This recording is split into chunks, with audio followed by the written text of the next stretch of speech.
Olá, pessoal, voltei e agora para explicar um pouquinho melhor essa relação de políticas públicas com políticas de desenvolvimento regional e o desenvolvimento regional em si, que é o tópico da nossa disciplina. Vou compartilhar minha tela contigo, então, para a gente voltar lá para aqueles slides, tá bom? Então, vamos lá, compartilhando nossa tela. Aqui. Aqui. Bom, na tela anterior, a gente estava colocando justamente a questão das políticas públicas e como que elas acabam se relacionando com a questão do desenvolvimento regional.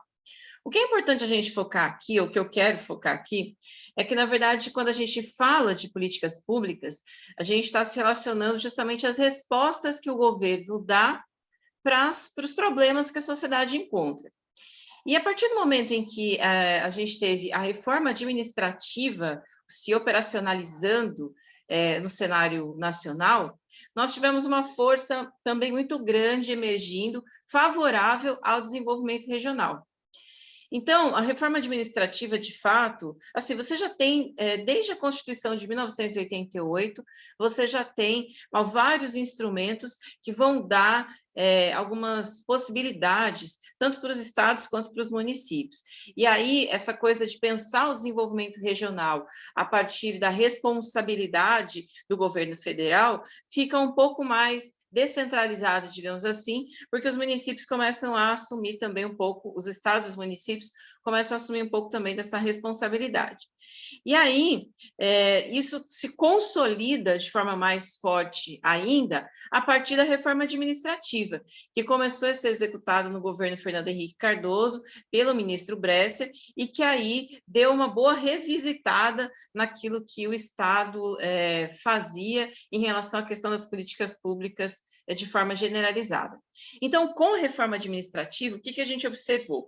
Que antes desse evento, o desenvolvimento regional ele era pensado somente no nível federal e era centralizado em planos tocados por essa esfera do governo. Depois da reforma administrativa, houve uma descentralização, ou seja, estados e municípios começaram a atuar de forma mais forte e preponderante em termos de políticas públicas para o desenvolvimento regional. Né? E eu acho que isso foi muito bacana, por quê? Porque isso acabou dando mais autonomia para estados e municípios e também, assim, tirando um pouco aí a responsabilidade do governo federal de tocar todas as ações que vamos e venhamos num país como o tamanho do nosso, é bem complicado, né?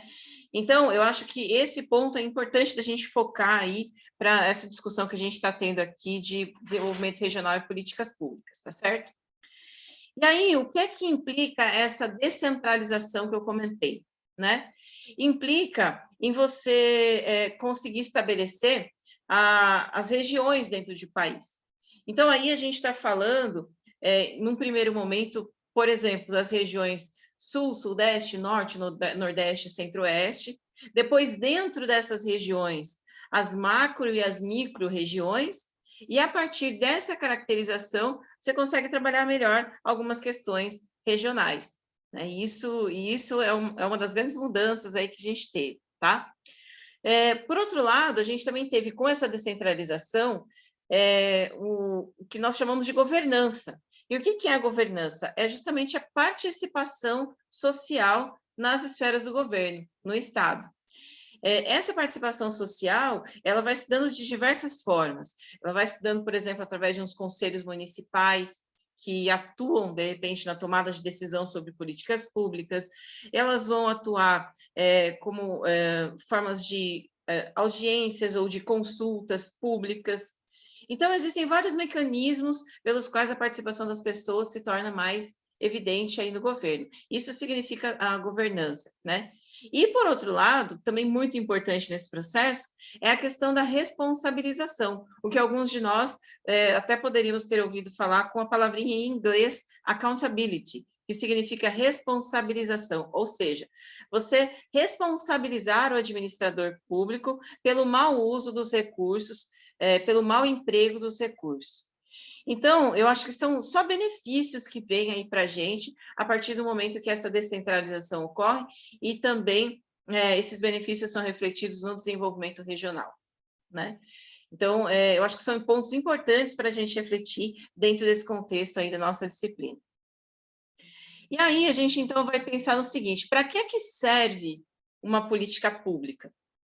Como eu falei anteriormente, as políticas públicas servem para você resolver, o objetivo delas é resolver problemas, demandas da sociedade.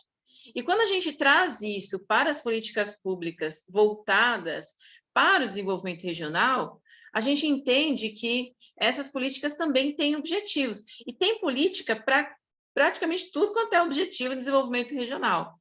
Então, você vai ter, por exemplo, políticas para diminuir custo de capital, que é quando a gente tem oferecimento de financiamentos para os empresários, para agricultores familiares, né? Você tem um barateamento, digamos assim, do custo de capital para o investimento nessas regiões. Então, você oferecer financiamentos, você ter os juros baixos, você ter possibilidades diferentes de fazer o financiamento de uma determinada atividade, está inserido aí. Diminuir as simetrias regionais significam aquelas políticas que tentam, de alguma forma, diminuir a diferença entre os vários grupos sociais que existem, diferenças econômicas, principalmente, né, diferenças econômicas.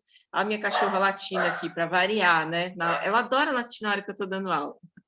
Mas, enfim, diminuir as assimetrias regionais significa diminuir as diferenças entre as pessoas, entre os grupos sociais, e quando a gente foca principalmente nas questões de renda, acesso a serviços públicos, né?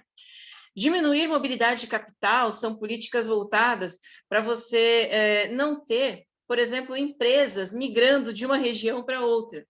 E aí estão envolvidos os incentivos fiscais, a questão da infraestrutura, que está aí subjacente àquilo que a gente também já comentou, que é a competitividade que os municípios estabelecem entre si, para ver quem é que consegue atrair mais investimentos e mais empresas, né?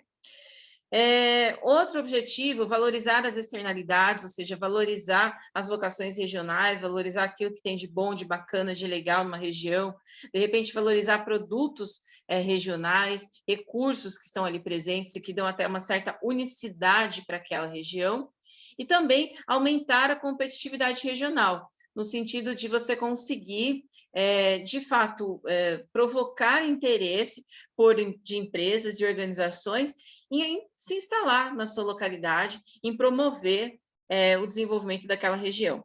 Ah, professora, mas aí como é que a empresa vai fazer isso? Ela faz de várias formas. Quando você tem uma organização, uma empresa se instalando em uma cidade, você tem ali empregos que são gerados, você tem recolhimento de tributos, você tem a preparação da infraestrutura pública para receber essa empresa, muitas vezes.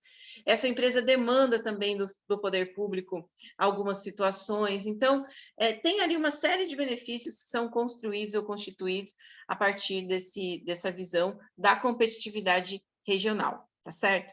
Então, pensar em política pública para o desenvolvimento regional é pensar nessas possibilidades, ou digamos assim, nessas finalidades que a gente colocou aqui, tá certo? Bom, e falando dessas finalidades, eu gostaria de falar contigo sobre a Política Nacional de Desenvolvimento Regional, que é a PNDR. E aí eu vou fazer o seguinte, eu vou fazer um corte aqui para a gente fazer isso num outro vídeo, numa outra parte do vídeo, para não ficar muito longa, tá? Mas, por favor, assiste, não deixe de assistir essa outra parte aí que a gente vai gravar também, tá bom? Então, espera só um minutinho e eu já volto com o restante. Até mais.